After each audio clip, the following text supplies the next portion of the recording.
Welcome to the Amazon Savages podcast. Today, I'm joined with James, super inspiring kid. What are your sales at last? 200,000 in sales last 30 days?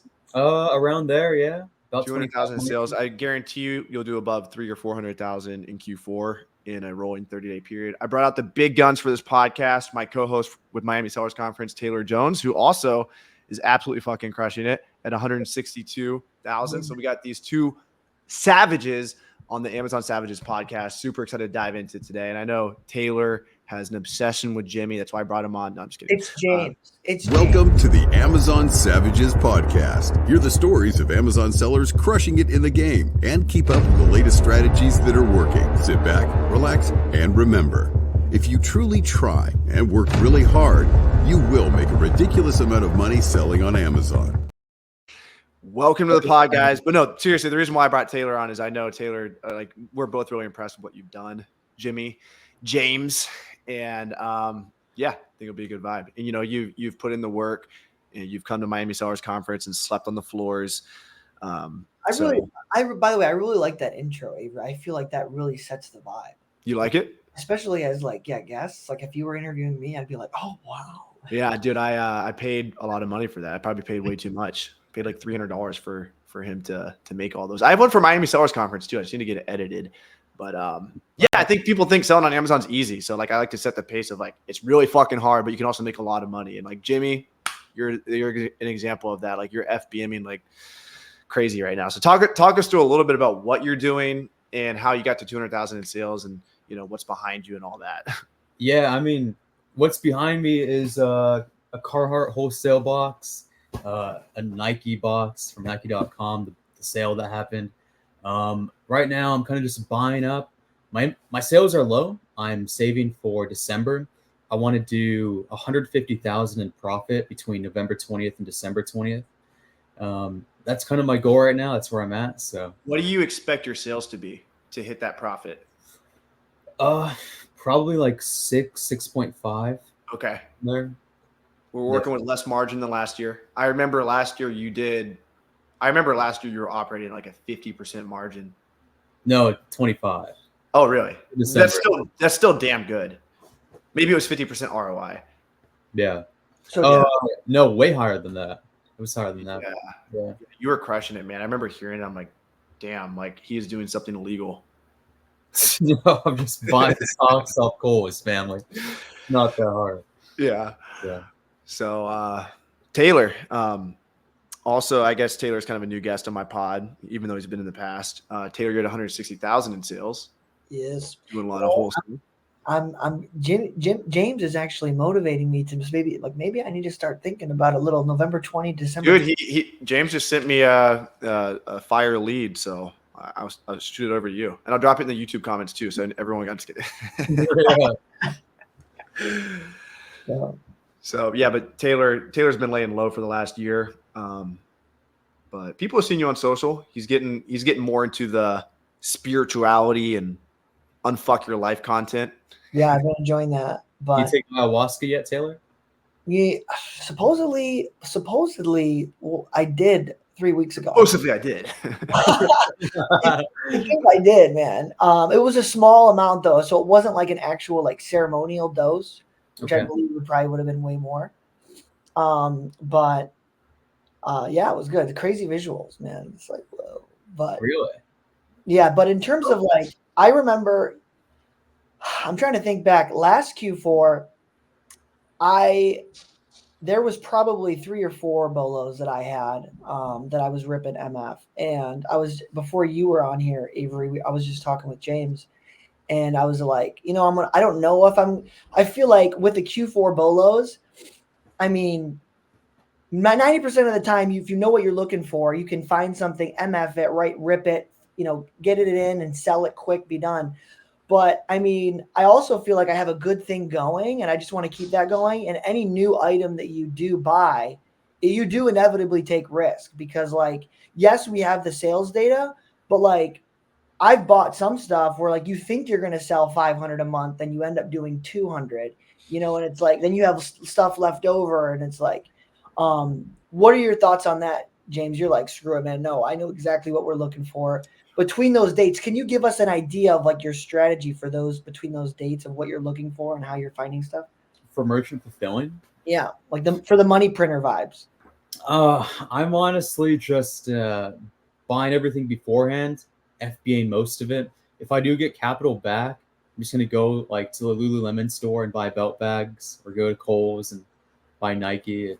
Go to Dick's, just buying stuff I've already bought in the past. So nothing new. I don't think I will do that FBM in December for that kind of stuff, but I'm just buying beforehand, preparing for that time period. So wait, so you said, okay, you're not going to FBM from November 20th to December 20th? No, I am. I'm not going to buy anything new in that period, though. Oh, anything new? Okay, yeah, that's what I thought. You're waiting for like Black Friday to spend everything. Not really. No, I've spent most of my capital on better sales that have happened in 2 weeks. Like the best Black Friday sale is probably Kohl's, mainly for their sportswear, their kitchenware, appliances and whatnot. And I get cancels on Kohl's like nothing else. I order 2 Nike socks and I'm instantly canceled. So that's kind of a lost cause. They've also clipped Kohl's Cash. Their reseller detection system has gotten really good. Yeah. So I'm just bypassing that this year. I actually went to Kohl's to buy a pair of pants in Salt Lake probably a month ago. And the lady's like, oh, do you have a phone number you can give us so that we can look up your account? Maybe you have any coupons. I was like, oh, geez. I put my phone number in. She's like, I have never seen this. You have $5,000 of Kohl's Cash.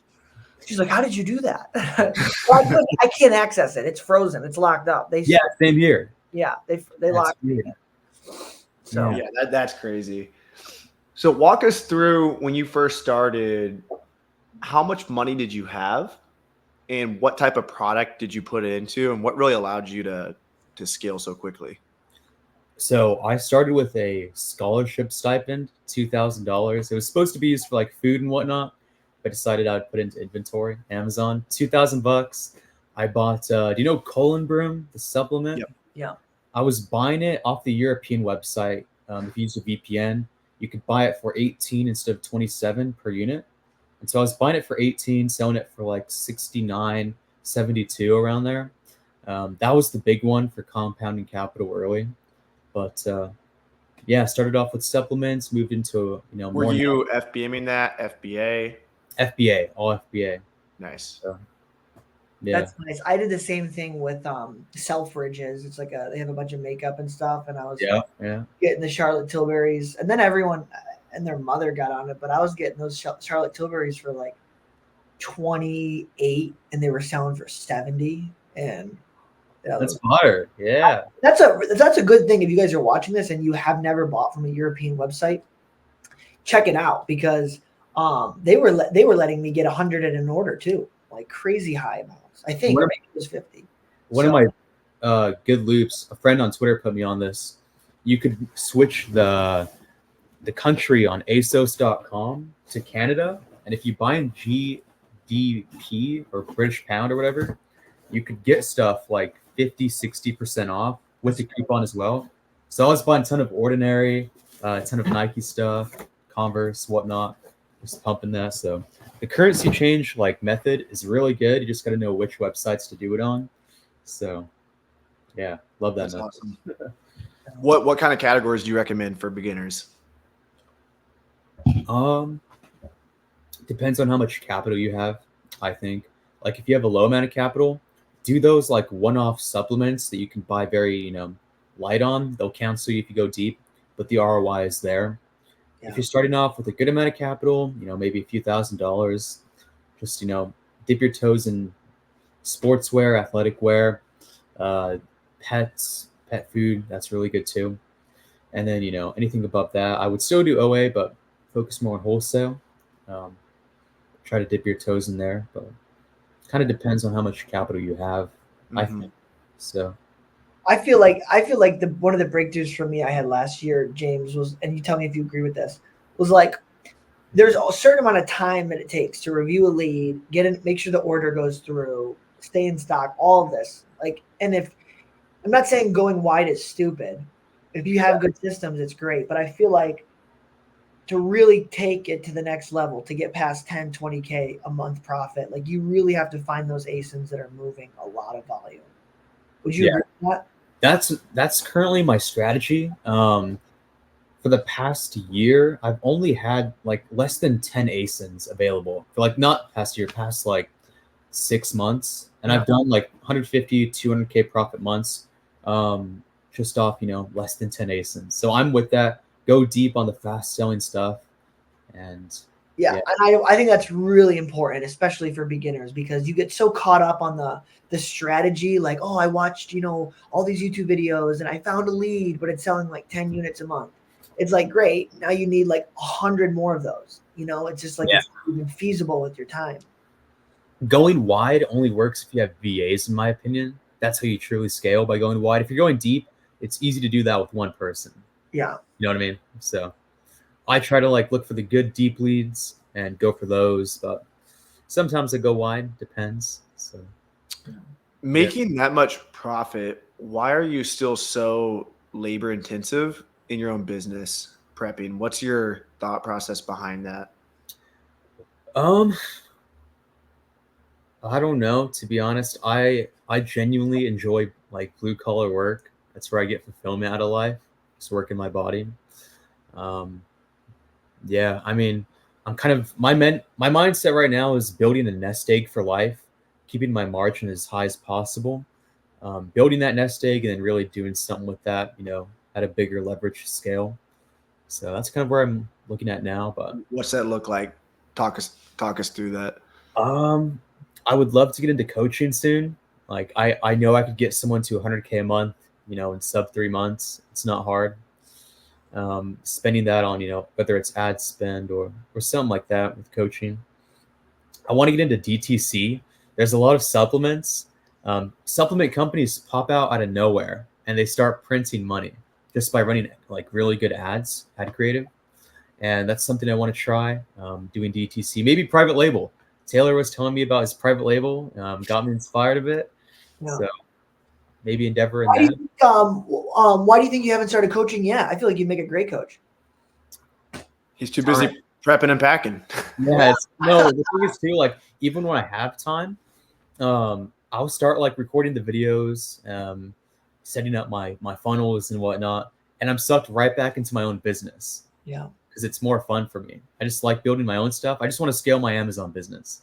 I'm not too concerned about coaching or whatnot. So, but you want to eventually coach? I want to, yeah, because I know it's more leverageable.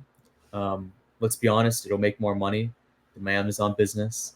I just like the on hands, building my physical business. And, yeah. How's your Discord doing? I feel like the best thing to do is like, don't even wait. Like if you have those people in your DMs, like just jump in, like literally start now. And then once you have results from 1 or 2 people, then you can start building a framework around it. But yeah, I mean, I've coached probably 30 people, maybe even more in the first 2 years when I blew up on TikTok. And I loved it when I did. And then it slowly became, something else. And the thing is this, and me and Taylor talk about this, but you can lead a horse to water, but you can't make it drink. Yeah. Yeah. So you'll have 10 people sign up.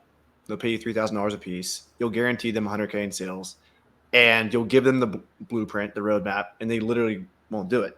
Yeah. Yeah. So you have to be okay with that. But I think it's great. I think it's also really cool, James, that you are like, you have the awareness that like, hey, I actually enjoy the blue collar work. For the longest time, I loved doing RA. Like there was actually like a big part of me that's like, this is actually a lot of fun. And then then it kind of switched on me after like a year and a half. I'm like, this actually really sucks driving around everywhere. Yeah, no, that's how I am. Like I'm facing that right now, like prepping all day after like 12 hours. It's kind of getting annoying, but I don't know. Maybe it's the Utah spirit in us, Taylor. We just love that work. But no, I think a great business owner has the self-awareness to realize like they're gonna do more of what they want and they're gonna outsource the rest, especially if you're making like I'm just gonna shoot podcast all day. That's all I'm gonna do. Yeah. So that's really cool. Yeah, thanks. Yeah. Let's talk about your personal brand, how you got involved with the community, and what tips you have for beginners to kind of replicate what little Jimmy did. Little Jimmy. I wasn't that little. I'm still You're pretty little. I met you, dude, and I was like, who is this kid? yeah. Savage. I used to be beefy. I'm currently getting back into it, but You said you used to be what? beefy.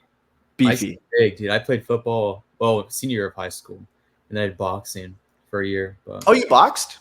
yeah, You want to box in Miami? I'm kind of down. I won a state title in Utah.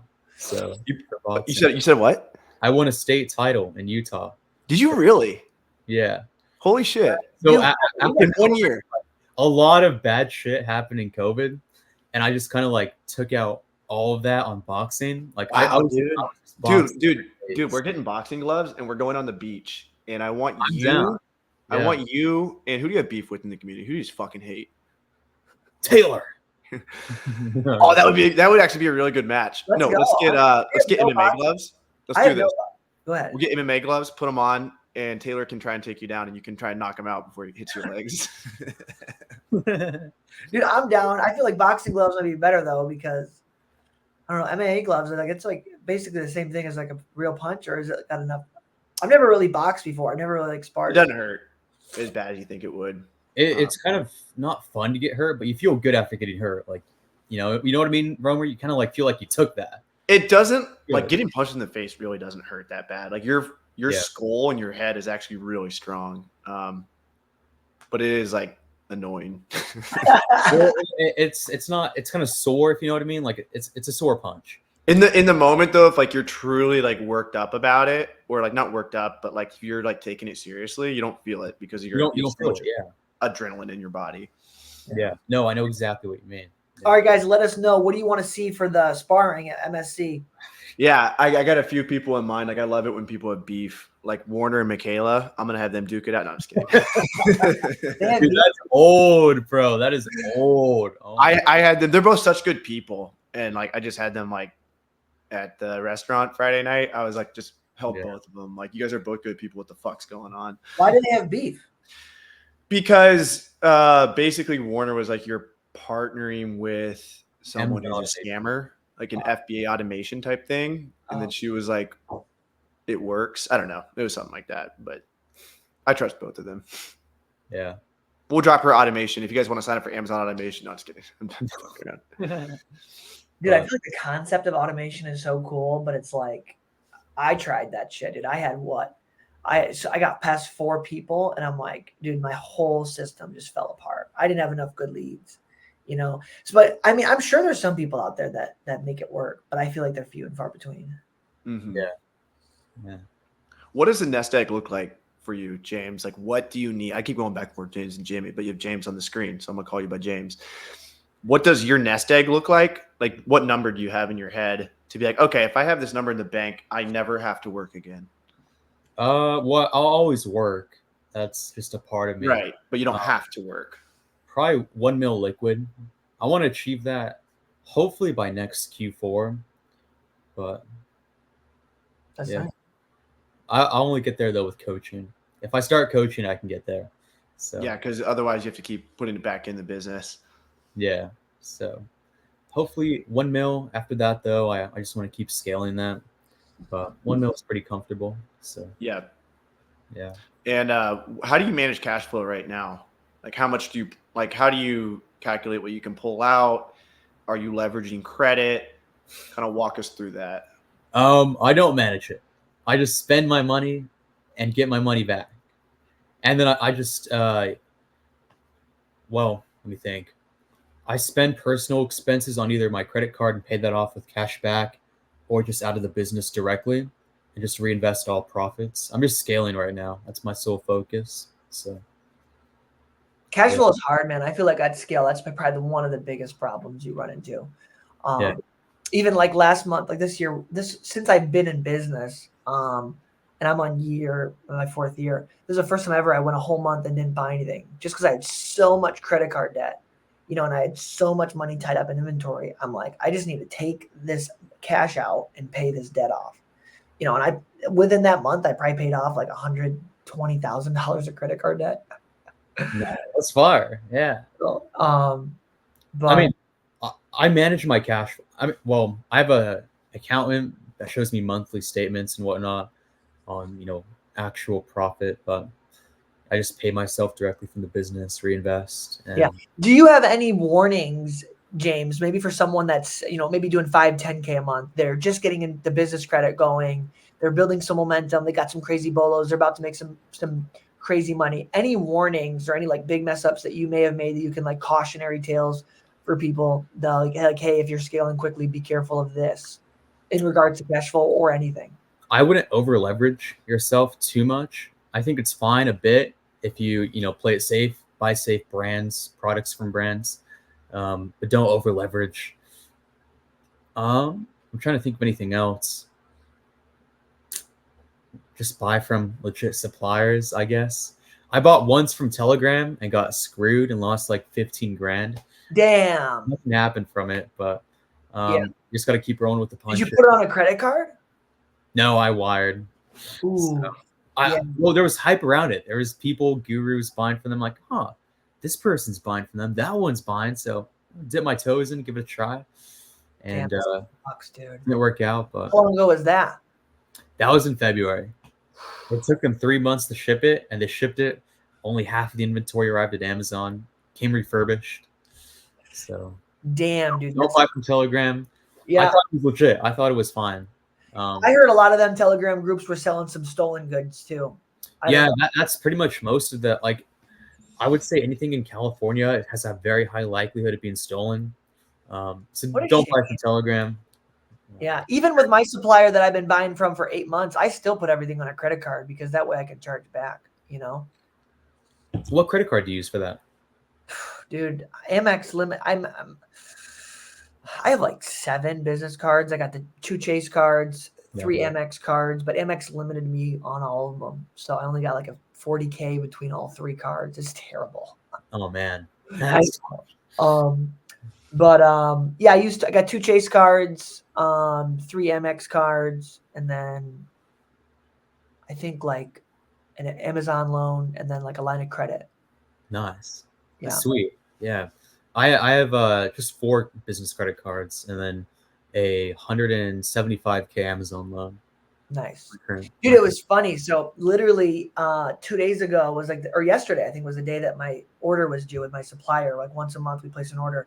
Yeah. And I'm like, because I took a bunch of cash out, sold a bunch of stuff. My Amazon balance went from like 80K down to like 30K. So I knew in my mind, I'm only going to get that 30K for the next 2 weeks. And I was like, but I really wanted to place like $100,000 order. So I'm like up at 1 a.m. last night. I'm like, geez, I don't know what I'm going to do tomorrow. I guess I'm going to have to, make a smaller order. Dude, literally Amazon sends me an invite for $70,000 Amazon loan. Dude, they come at the best times, dude. It's like they know. I was like, know. Yeah. Like, when I got my current loan, I was like super down bad. I bought from a supplier on Twitter. It's a legit supplier. And I was gated in the ASIN, on the ASIN level, as soon as it came to the prep center. And so I had to return it at a 25% restocking fee. Took a hit to my bank account. Cash flow was just destroyed at that point. And, later that evening, the loan came in. Yeah, A gift from the Amazon gods. It's great. I'd be curious, Avery, what do you think? Like, I feel like Amazon loans are the best because if I have a $70,000 balance and I owe Amazon $70,000 and they fuck me, it's kind of like, okay, what do you think? Have you heard about anyone? What happens with it if you get your account gets shut down and they're holding a balance? Do they just use that balance to pay off? Rumor has it that having a loan helps if you get shut down, but didn't help me. I had I had an Amazon loan and I paid it off, but maybe I shouldn't have paid it off. They never gave me that account back. But I think there's something to that. Amazon owes me. I'm saying not in terms of the likelihood of getting shut down, but I'm saying, do you know what happens if, let's say, like right now I have a $30,000 balance, like they owe me, and then in my loan, that's exactly the situation I'm in. I have a $30,000 balance, and my loan is $70,000.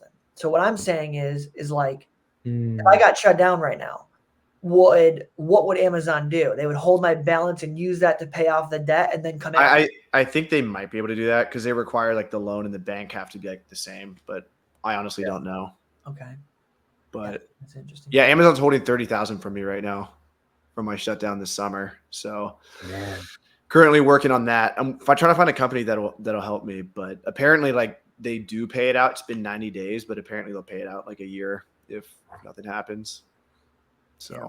Well, if anyone knows any recommendations for Avery, throw us in the comments down below, and we may or may not be throwing you a referral fee. Be careful about that. I sacrifice all my Amazon accounts for grind hard, well done, sir, and welcome to the freaking Well Show. RestrictedInventory.com, where we sell your textbooks at a 50-50 split. Net profits. We never take more than $20. So if you guys are booksellers out there, you want to make money on your textbooks, I sacrifice all my Amazon accounts. They all got suspended for selling counterfeit books on accident. Didn't do it on purpose. And then Amazon linked all my accounts together. So my VA logged in from overseas, says you're an overseas counterfeiter. We're not going to let you sell on Amazon anymore. And now I sell on Amazon and other people's accounts. So that's kind of the situation I'm in. But I kept RestrictedInventory.com alive, and we actually have an account, my partner, who's approved by both the brands and Amazon to sell the most profitable products that exist on Amazon, which is textbooks. And so if you guys have textbooks, RestrictedInventory.com, go over there, send us your books. And if you guys want to meet James in person, check out the MiamiSellersConference.com, www.MiamiSellersConference.com, and shake this guy's hand in person, March 15th, 16th, and 17th. We ain't done yet, though. We're still deep in this pot. Speaking of Miami Sellers Conference, talk us through a little bit of that, man, and how that's – and I kind of want to build on that question I asked you earlier, like how your personal brand has helped you, and like if you can give some actionable steps for a younger Jimmy to take. Well, for someone that wants to get into like building a personal brand, yeah, start posting yourself on Twitter, on Instagram, just videos of you talking about your progress. Post your box pictures, your orange bars.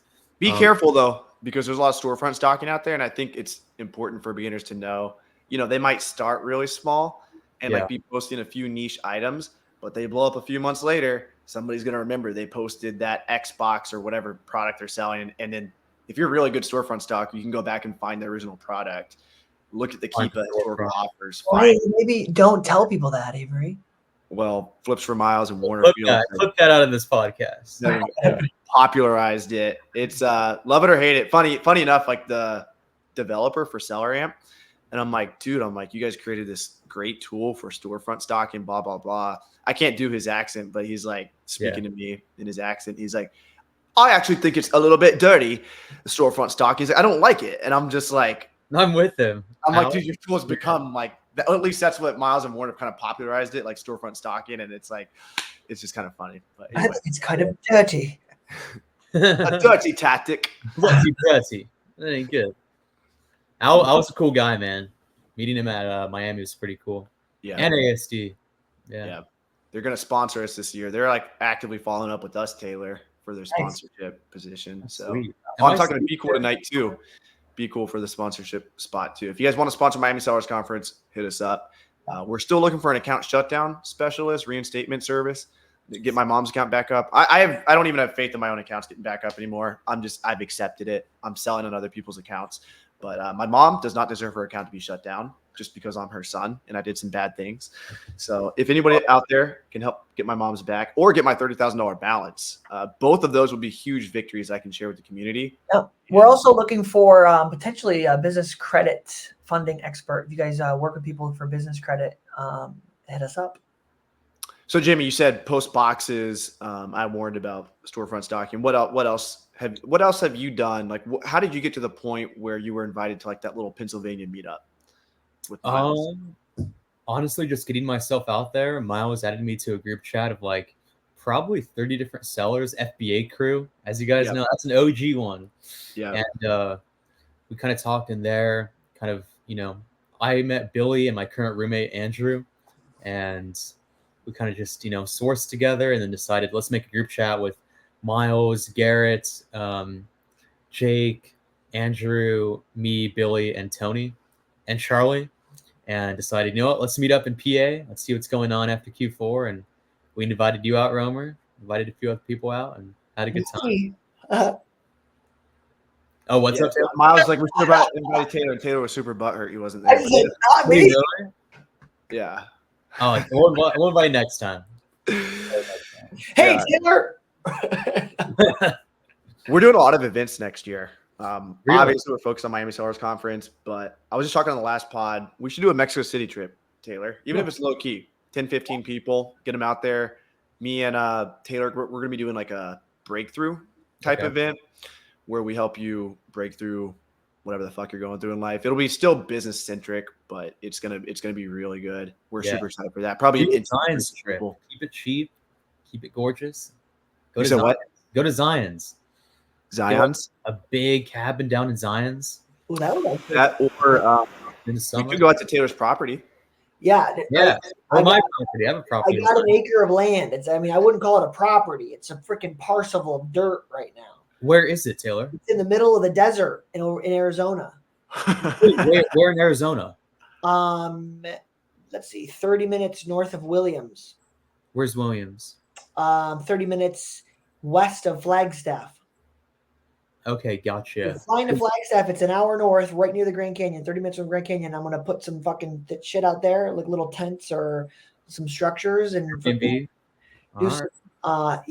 retreats. That's the vision for next year. We might have an ayahuasca retreat down in Costa Rica. Yeah, dude, I'm honestly like hooked on plant medicine right now. Like I am like so gung ho. Dude, it's psychedelic. Yeah, and I think that there's a lot of application for you don't and I want to preface by saying this. No plant medicine is needed. I mean, look, I don't know. I don't think James has ever done it, and he's breaking through, crushing it in business. His ancestors did. But like Avery and I have both been doing a lot of journeys and we've definitely used these substances before, and they've absolutely helped me, at least I'll speak for myself, take my personal relationships, my business, my relationship to God, all of these things to the next level, just completely help me re-examine and break through limiting beliefs, understand myself better, how I actually want to spend my time, and all of this so much better. So nothing's solidified right now, but that's the intention, at least for next year, is to bring some. Oh, it's definitely happening. Some worlds. I want to bring worlds together, man. Yeah. Taylor gains financial freedom and becomes a hippie. That's all I heard. Actually, low key, dude, I was a hippie before I made any money. No way, Taylor. No. Okay. I totally was. I mean, dude, you saw my post of the day. I was freaking traveling around South America. Well, I was broke as shit. Dude, in 2019, I had to call my grandma and ask her to pay for my flight back to the States. I had no money. Really? You were that poor? That broke, dude. What? So, that's wild. No, it's going down. It's going down. So stay tuned. Hopefully we'll have you there, James. James, I want to know a secret you've learned that's helped you grow your Amazon business. But before we get to that answer, I want to remind you guys, this podcast is sponsored by GoTolisst, the fastest listing software on the planet. The number one thing I love about it most is it helps me list and process my items that much faster. And as you know, if you want to grow your Amazon business, speed is the name of the game. If you're thinking about selling on Amazon, or you're already selling and you want to be able to grow your business quicker, definitely check out GoTolisst. Appreciate you, Avery, for creating the software, and it's really helping me grow my business. Much love.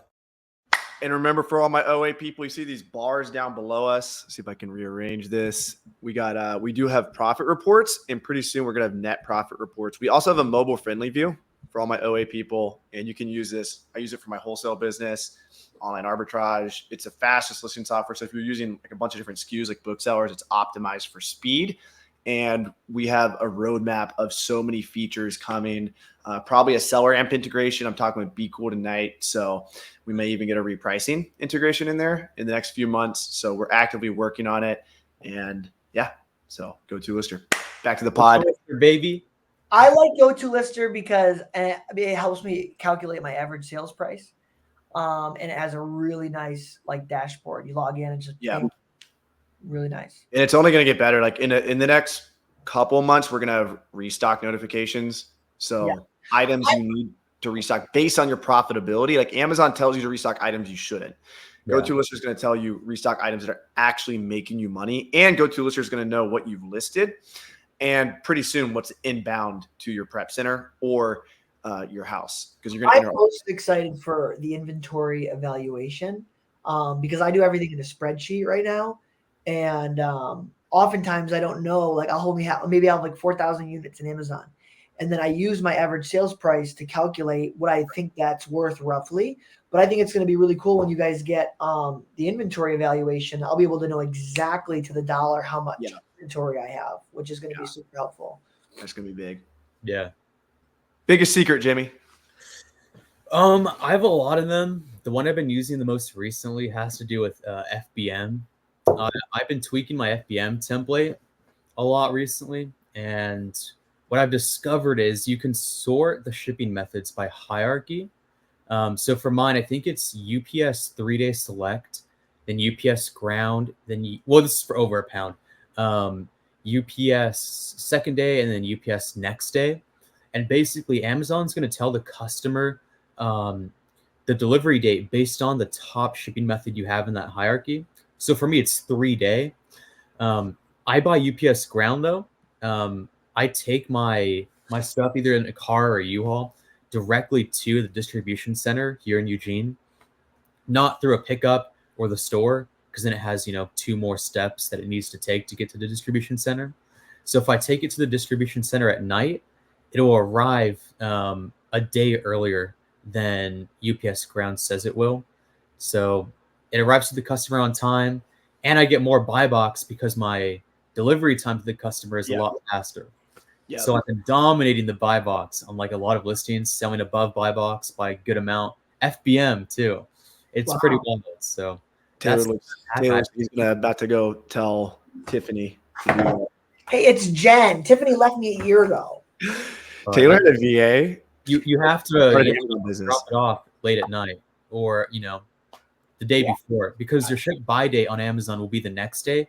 You ship it the night before, a day before your ship date. Wow. That way it arrives a day before, and you get more buy box, more sales above the buy box price. That's so cool, man. I feel like you could be selling Amazon for the next 20 years and you could still learn something new every day.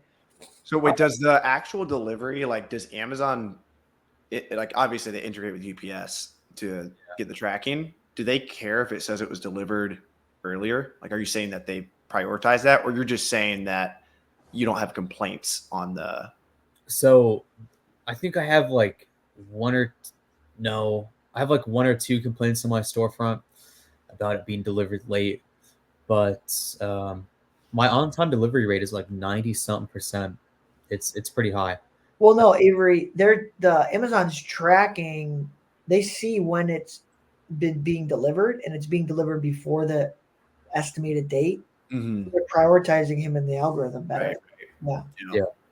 So, but you have to be on top of it, which is I'm full-time Amazon, so I can afford to be, but maybe for other people it might be different. So what do you think someone has to reach in sales to become full-time, in your opinion? What's a responsible number to hit?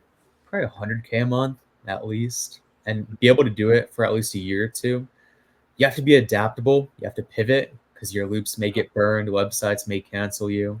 So being able to have that ability and confidence that you can adapt to a different market, brand, product, whatever it may be, and still do good numbers, good profit. I think that's where you can kind of take a step out of your 9-to-5 and really go all in. So what is that, Taylor? I don't know. I think it's some Good now. I don't know what it was. I mean, another point on top of James' point. I mean, I quit my job in 2020 of March. I was only doing 30K months revenue, and I was probably only making $4 or $5 grand a month. But that's what I was making at my job. I was living at my dad's. I wasn't really paying rent, and I made it work. And but looking back, had I stayed at my job and took that salary money and dumped it into inventory, dude, I could have scaled way quicker had I stuck around. Yeah. No regrets, but the thing is too with business, I feel like you have to make more profit a month than your 9-to-5. Way more. Flow reasons. Yeah. You gotta pay yourself out at some point. You gotta live. If you have a family, it's pretty hard in my opinion. I'm just, a 20-year-old kid. So it's easy. My monthly expenses are low. So pretty versatile. But. No, I agree with that. So 100K, guys, that's the number. And if you got to sell 100K, that means you got to spend 50. So ask yourself right now, do I have 50K cash? If not, do I got a 50K credit card? Because you better get one. Q4's coming, baby. Flip that. Taylor, number one takeaway from Tony Robbins this weekend.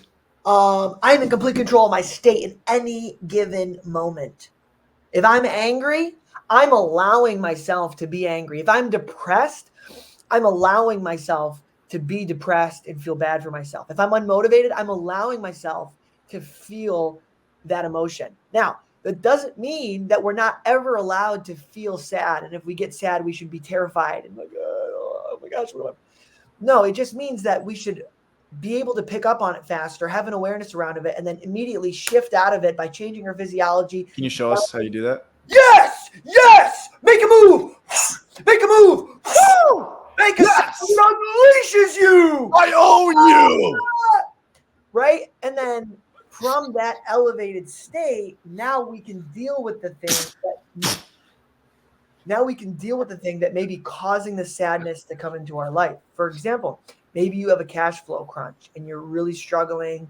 You owe an investor money. Waking up in the morning and being sad about it isn't going to do anything. So let's go for a workout, get in state. What can we do right now? Action steps, boom, boom, boom, boom. And then from the elevated state, go take care of the problem. That's what I've experienced with the warehouse. Because sometimes I'll have a truck come and deliver at like 6 a.m. I'm grouchy, but I just keep telling myself, like, no matter how I feel, I just have to do what gets to get done. You know what I mean? And so that's been my mindset like the past few months. Just, whatever needs to get done, I don't care how I feel, I'm just going to do it. I have to do it. Yeah, I think both of those, because those are actually kind of different mentalities. One is feel good, then do the work. The other is do the work regardless of how you feel. And I think there's a balance. And I think there's like a dark side of people and of your psyche that says, I'm not enough yet. Therefore, I'm going to allow myself to be sad until I reach the goal that I want. And realizing, I think holding that is like healthy to an extent and being grateful almost for the negative emotion that's going to drive you forward. But on the flip side, don't get so delusional, and also realize there actually is a lot of benefit to being in a positive state. You're on this podcast right now. If you're a more positive person, more people are going to work with you. You're going to sell more courses. You're going to get more leads, like blah, blah, blah. Like a bunch of good stuff's going to happen from being in a good, positive, energetic state.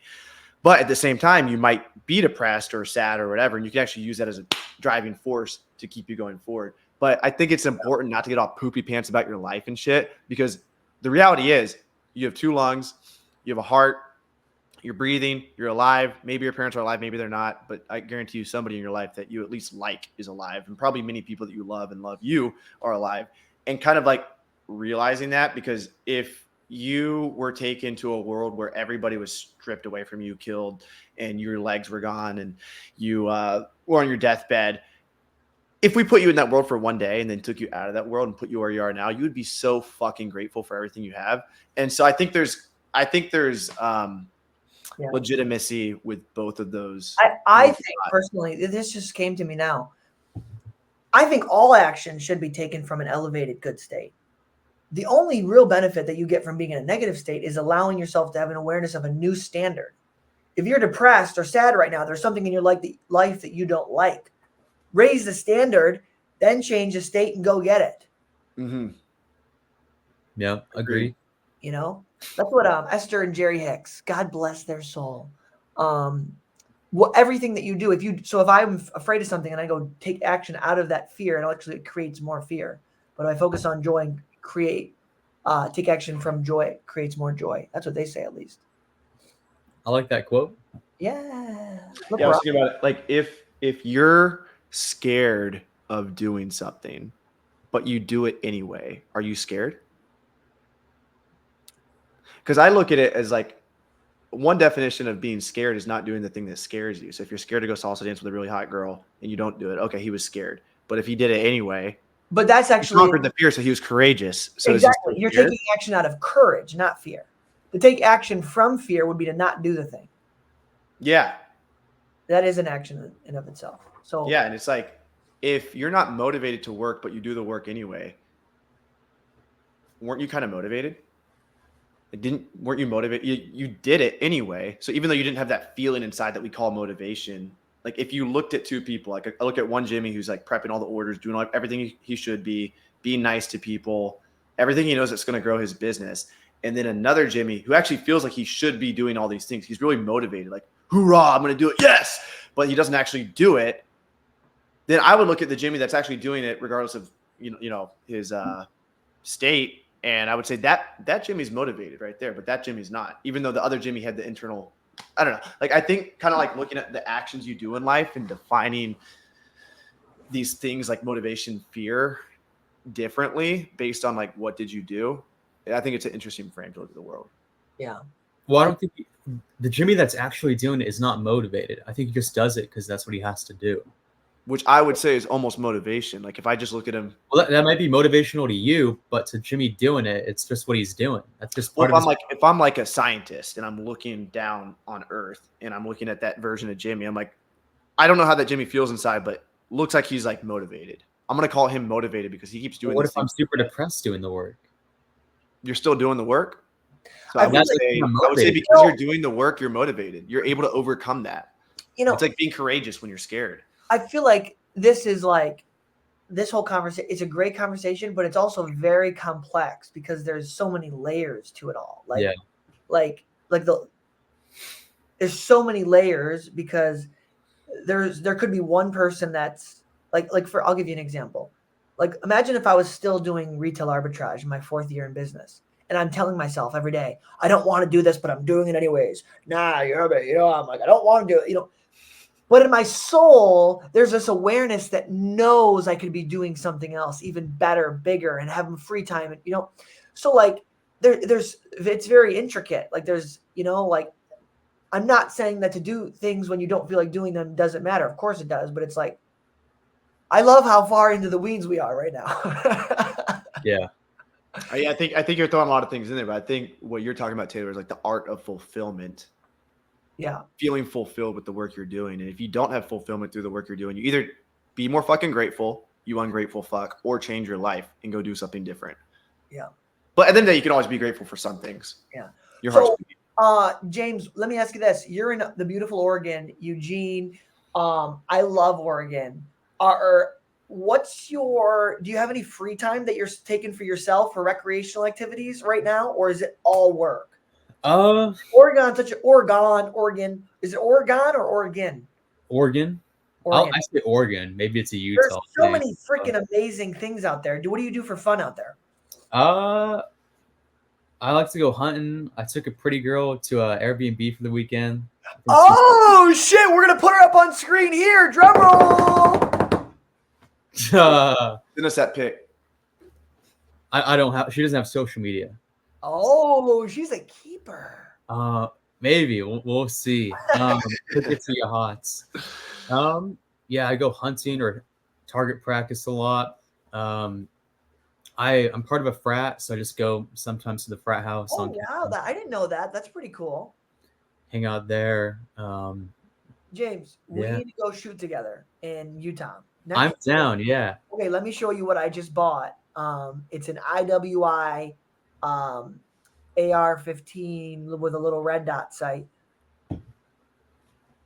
We should plan. You know what, Avery? We should plan like a group Utah trip. I'd be down for the fall, maybe.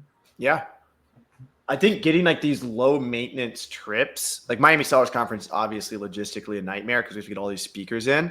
But just getting like these low maintenance trips, where we're going here. If you want to come, pay us, and then like have it all figured out. I love asking people to pay me money. It's one of my favorite things to do. Okay. There's a lot to do in Oregon, though. I go on a lot of drives. I view driving as therapeutic.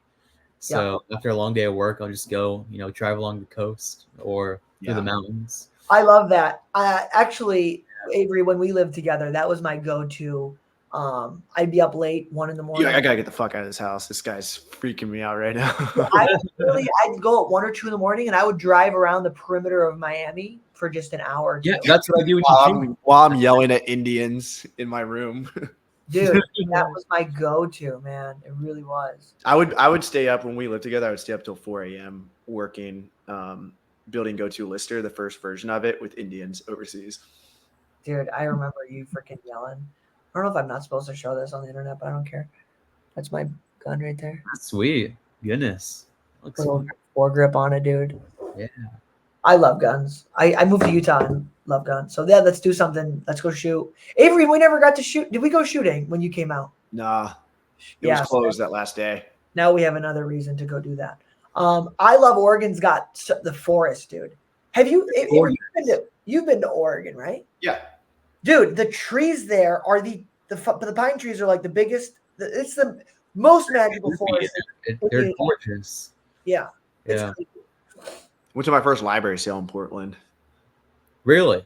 Yeah. It was either in Portland. What's north of Portland? There's like that town that connects Washington to Vancouver.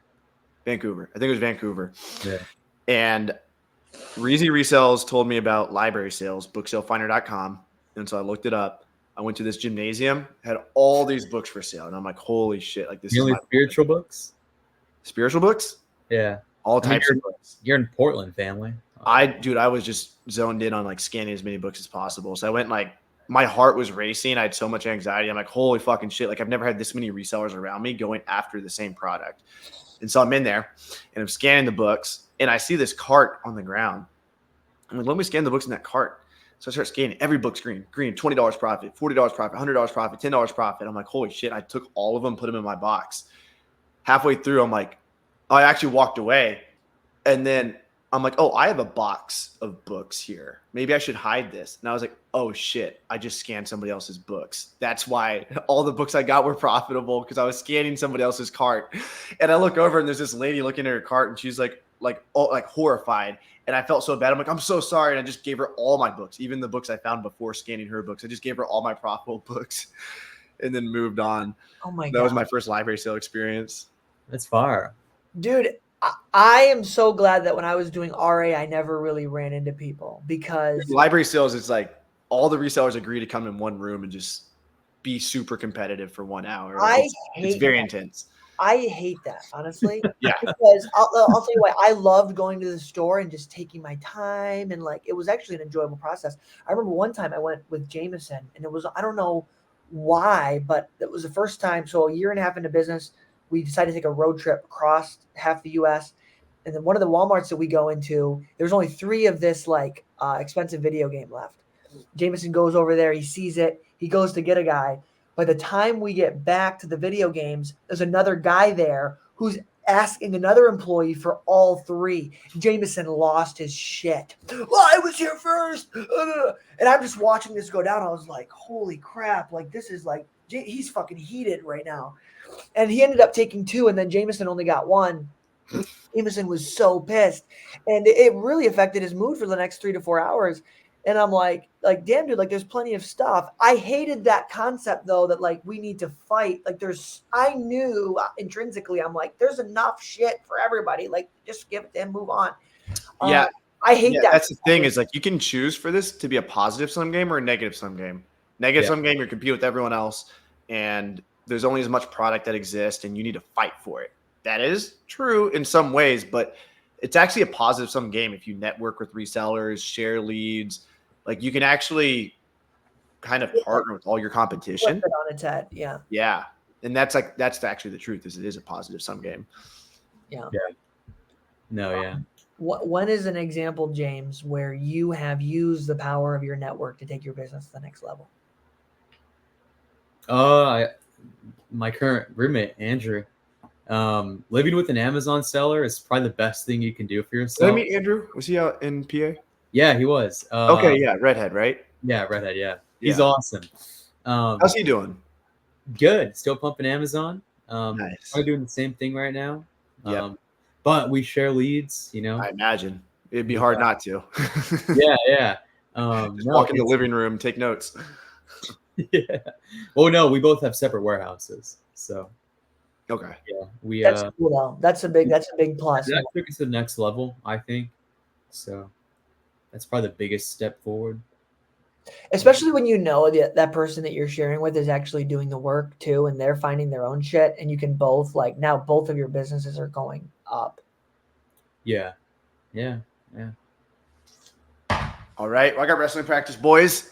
I'm about to get out of here. Thanks so much, both of y'all, for coming on. Guys, don't forget to follow me at what? This was a good pod. Thank you. That's a good pod.